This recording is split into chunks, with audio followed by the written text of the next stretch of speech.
Olá, hoje a gente vai fazer uma análise de um material fascinante, que é o comentário de Hernandes Dias Lopes sobre duas cartas bem curtinhas, mas, nossa, muito diretas do Novo Testamento. 2 Pedro e Judas. Exato. E o título do livro já meio que entrega o jogo, Quando os Falsos Profetas Atacam a Igreja. Já dá o tom da conversa. Totalmente. E a nossa missão aqui vai ser entender por que essas cartas, escritas há quase 2000 anos, ainda ecoam com tanta força hoje, pelo menos segundo a visão do autor. Uhum. E o mais curioso é que o grande alerta delas não é sobre um inimigo, sei lá fora, um império, uma perseguição. Não. O perigo, e esse é o ponto de partida de toda análise, está dentro de casa. É isso que me chamou a atenção. Exatamente. Porque a fonte argumenta uma coisa meio contraintuitiva, que a perseguição externa, por mais brutal que seja, muitas vezes ela acaba fortalecendo ou purificando a fé. O paradoxo do mártir, né? Perfeito. Mas a ameaça que Pedro e Judas identificam é outra. É a heresia. As falsas doutrinas. Ah, E o autor descreve isso como um tipo de veneno. Algo que ele diz ser mais devastador que a violência física. mais que o martírio. Sim, porque não ataca o corpo, corrompe a alma da comunidade por dentro. É um ataque tipo ao DNA da fé. Ok, vamos desvendar isso então.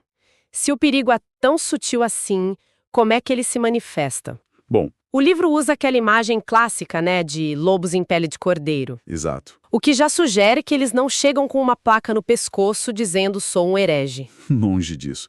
Eles devem parecer atraentes, extremamente atraentes. Como assim? Eles se posicionam como inovadores, sabe? Como pessoas que trazem uma visão mais iluminada ou mais relevante do cristianismo. Aham. Mas, segundo a análise, por baixo dessa fachada existem 3 características centrais.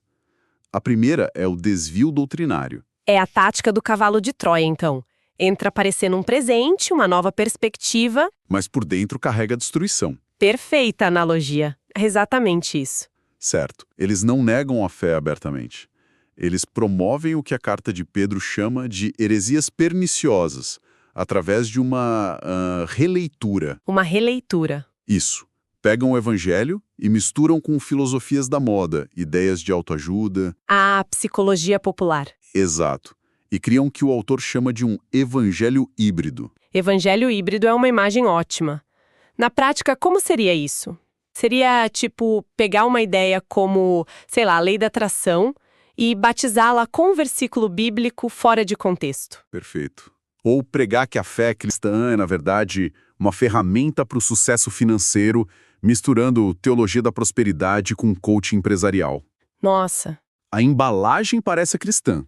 Os termos são familiares, mas a essência foi trocada. e esse cavalo de Troia doutrinário, imagino, abre a porta para a segunda característica. Que é uma vida imoral. Ah, então a teologia dele serve a um propósito bem prático. Sempre. A doutrina distorcida é a justificativa para uma conduta, digamos, libertina. Como assim? Eles subvertem a ideia da graça de Deus, sabe? Transformam numa espécie de licença para pecar. O raciocínio, segundo a fonte, é mais ou menos assim. Olha, se a graça é infinita e perdoa tudo, então o que eu faço com o meu corpo não tem tanta importância. E isso abre a porta para tudo, né? Para todo tipo de moralidade, que é justificada por uma teologia feita sobre medida. E a gente pode apostar que essa teologia também justifica. O enriquecimento, claro. Sabia. Chegamos no motor de tudo. A terceira característica é o amor ao lucro, a ganância. E o autor é duro nesse ponto. Muito. Ele descreve esses líderes como homens inescrupulosos que tratam a igreja como um negócio, uma franquia a ser explorada para benefício próprio. Ok, mas a ganância é o motor. Alguém poderia argumentar qual o problema de um líder religioso ser bem-sucedido financeiramente? Onde o livro traça essa linha entre uma boa administração e a ganância que Pedro e Judas descrevem. A linha, segundo a análise, está na motivação e no método. Não se trata de administração responsável, mas de exploração da fé. As cartas descrevem pessoas que usam palavras fingidas para fazer negócio com os fiéis. A fonte aponta para métodos de arrecadação baseados em manipulação emocional, promessas mirabolantes, tudo para sustentar um estilo de vida de ostentação. Exato. Que o livro chama de líderes megalomaníacos. A questão não é o sucesso, é a exploração deliberada da confiança das pessoas. Entendido. Vamos focar primeiro na segunda carta de Pedro, então. O livro menciona que esse texto teve uma jornada, assim, bem conturbada até ser aceito. Por que tanta polêmica? A fonte detalha alguns motivos históricos bem interessantes. O primeiro e mais óbvio para quem lia o grego original é a enorme diferença de estilo entre a primeira e a segunda carta. Ah, é? Sim, a primeira é escrita num grego elegante, polido, de alto nível. Já a segunda, o autor a descreve como barroca, um estilo mais pesado, quase rude. Como se fossem escritas por duas pessoas diferentes. Exato, o que levou a muita desconfiança. Uma teoria citada no livro, que tenta harmonizar isso, é que Pedro teria usado secretários diferentes. Secretários? Sim. Silvanus, um companheiro de Paulo, pode ter ajudado a redigir a primeira carta, o que explicaria a elegância. Certo. Já a segunda pode ter sido ditada por Pedro a um escriba menos habilidoso, ou escrita por ele mesmo, num estilo mais rústico. Espera um pouco, isso é fascinante. Quer dizer que a voz de um livro bíblico pode ser, na verdade, a do seu editor ou o escriba? Com certeza. Eram processos colaborativos, muitas vezes. Isso muda um pouco a forma como a gente imagina a escrita desses textos. Muda. Mas a dúvida sobre a autoria foi real e persistiu, mesmo entre estudiosos conservadores. E isso leva ao terceiro ponto, o reconhecimento tardio. Demorou para ser aceita. Muito. Diferente dos evangelhos ou das cartas de Paulo, 2 Pedro não aparece, por exemplo, nas primeiras listas de livros sagrados que a gente conhece, como o cânon muratoriano. E o que era esse cânon muratoriano? Basicamente, um dos nossos registros mais antigos que sobreviveu, lá do final do século II, sobre quais livros a igreja em Roma considerava a escritura sagrada. E 2 Pedro não estava lá. Não estava lá. E nem em outras listas antigas. Isso mostra que havia uma hesitação genuína sobre a sua origem apostólica. Levou séculos até a igreja como um todo aceitar. E mesmo com toda essa controvérsia, ela entrou.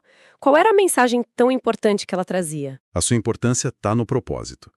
Era um alerta preventivo. O autor do comentário frisa muito isso.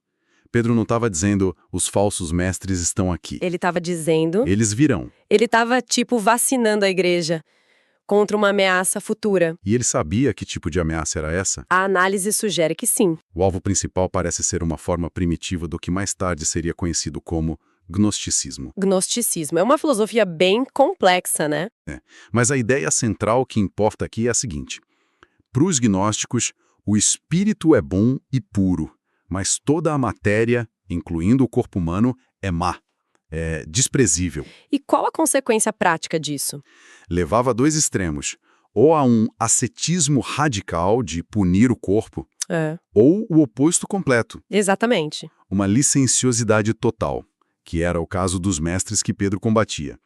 O argumento era, se o corpo é mau e não importa, o que eu faço com ele não afeta a salvação do meu espírito. O passe livre para a imoralidade que a gente já mencionou. Perfeito. Eles pregavam um conhecimento secreto, uma gnose. E Pedro contrapõe isso o tempo todo com o verdadeiro e público conhecimento de Cristo. Interessante que Pedro estivesse soando esse alarme de forma preventiva, mas parece que na carta de Judas a situação já tinha, sei lá, saído de controle, né? A urgência ali é outra. Pedros é o alarme de incêndio. Judas é o grito de "o prédio está em chamas". Nossa! As 2 cartas são muito parecidas no conteúdo. Muitos estudiosos até acreditam que um autor usou o outro como fonte. Mas o tom é diferente. A diferença de tempo verbal é a chame. Pedro diz, haverá entre vós falsos mestres. Judas diz, certos indivíduos se introduziram com dissimulação. Ah, então já aconteceu? Já era. Eles não estavam mais vindo, já tinham chegado, se infiltrado e estavam operando secretamente dentro da comunidade. E a resposta de Judas a essa infiltração é... Intensa. Ele convoca os fiéis a batalhar pela fé, o que essa expressão realmente significa. Não soa como um debate teológico amigável? De jeito nenhum. O fascinante aqui, e a fonte explora isso bem, é a palavra grega por trás de batalhar. é epagonizomai. De onde vem a nossa palavra agonizar? Exatamente. A imagem não é de uma discussão de café, é de um atleta numa competição, dando até a última gota de suor, agonizando de esforço para vencer. Ou um soldado. Ou um soldado defendendo uma posição vital. É uma convocação para uma guerra total, um esforço máximo. E eles estão batalhando pelo quê exatamente? A fé que uma vez por todas foi entregue aos santos. Essa frase é crucial. A fé aqui não é o ato de crer de uma pessoa. A fé é subjetiva. É a fé, com F maiúsculo, como um corpo de doutrina. O conteúdo objetivo do evangelho. E a parte do uma vez por todas. Significa que, para Judas, esse conjunto de verdades é final, completo, imutável. Não pode ser atualizado, editado ou receber um upgrade. E entendi. A batalha, então, é para defender esse alicerce doutrinário contra qualquer um que tente alterá-lo. Exatamente. E tanto Pedro quanto Judas deixam bem claro que, apesar do estrago que esses mestres pudessem causar, eles não teriam a última palavra. De jeito nenhum. Eles usam uns exemplos bem pesados do Antigo Testamento para provar isso. Sim, eles agem quase como promotores num tribunal, sabe? Apresentando precedentes históricos para garantir a condenação. E quais são esses precedentes? A fonte lista os 3 principais. Primeiro, os anjos que pecaram e foram lançados em abismos de trevas, aguardando o juízo. O argumento é: se nem os anjos escaparam, por que humanos escapariam? Exato. O segundo precedente é a destruição do mundo antigo, pelo dilúvio, nos dias de Noé, onde só 8 pessoas foram salvas. Certo. E o terceiro, talvez o mais vívido, é a aniquilação de Sodoma e Gomorra com fogo, que se tornaram um exemplo do que aguarda os ímpios. A lógica é bem direta, então. Implacável. Se Deus agiu com juízo no passado de forma tão drástica, é certo que ele fará o mesmo agora. A justiça divina não falha. E essa certeza do juízo se conecta com uma das provocações deles, né? A zombaria sobre a segunda vinda de Cristo. Sim, eles usavam a demora como prova de que a promessa era falsa. Como era o argumento? Era o ponto fraco que eles tentavam explorar. A pergunta retórica deles era: onde está a promessa da sua vinda? Desde que os pais morreram, tudo permanece como desde o princípio da criação. Um argumento naturalista, basicamente. Perfeito. Dizendo que a história continuaria seu curso sem nenhuma intervenção divina. E qual é a resposta de Pedro a essa provocação, segundo a análise? A resposta é brilhante e tem 2 partes. Primeiro, ele muda a nossa perspectiva sobre o tempo. Ele diz que, para o Senhor, um dia é como 1000 anos e 1000 anos como um dia. Nossa impaciência não se aplica a Deus. Isso.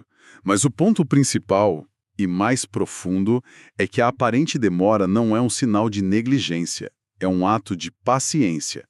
Deus está estendendo o tempo para dar oportunidade de arrependimento. Então a demora é, na verdade, um ato de misericórdia. Exatamente. Mas é uma misericórdia com prazo de validade.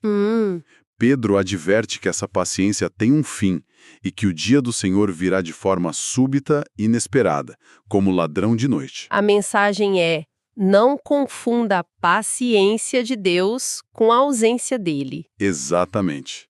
O juízo é certo e será repentino. Então, para a gente amarrar tudo isso, o que tudo isso significa? A gente mergulhou nessa análise de 2 cartas que são, em essência, um manual de defesa. Uma defesa apaixonada. Sim, uma defesa de um conjunto de crenças contra ideias que nascem de dentro e que são vistas como destrutivas. Se a gente conectar todos os pontos, a grande sacada do livro é que, para os autores bíblicos, não existe heresia inofensiva. As ideias têm consequências. Sempre. A teologia de alguém é um mapa que vai guiar suas ações. Se o mapa está errado, a pessoa ou a comunidade vai acabar no precipício moral. A ideia precede a ação. Por isso a urgência e a linguagem de guerra. Por isso, uma doutrina falsa não é só um erro intelectual, é uma semente que para eles sempre resulta em corrupção e destruição. Faz sentido. E o chamado final não é só para lutar, mas também para construir, para se fortalecer. Isso mesmo. A resposta final não é só atacar o erro, mas se apegar à verdade. Ambas as cartas terminam com um chamado para os fiéis crescerem na graça e no conhecimento verdadeiro de Cristo. É como fortalecer o sistema imunológico. Perfeito. fortalecer o sistema imunológico para que o corpo possa resistir ao vírus. A melhor defesa é uma fé saudável e bem fundamentada. O livro ressalta as metáforas que Judas usa para descrever os falsos mestres. É uma poesia sombria, mas muito poderosa. É verdade. Ele os chama de fontes sem água, nuvens sem água levadas pelos ventos, estrelas errantes. São imagens fortíssimas de promessa não cumprida. Como assim? Pensa bem, uma fonte no deserto que promete matar a sede, mas está seca. Uma nuvem que promete chuva para a terra seca, mas passa sem deixar uma gota. Uma estrela que deveria guiar os navegantes, mas que se move sem rumo e os leva à perdição. Em todos os casos, a aparência de vida, mas a realidade de morte e engano. E isso me deixa com uma reflexão final. Essas imagens são, nossa, incrivelmente atuais. Muito. Vive num mundo com um excesso de informações, de ideologias, de gurus e vozes competindo pela nossa atenção.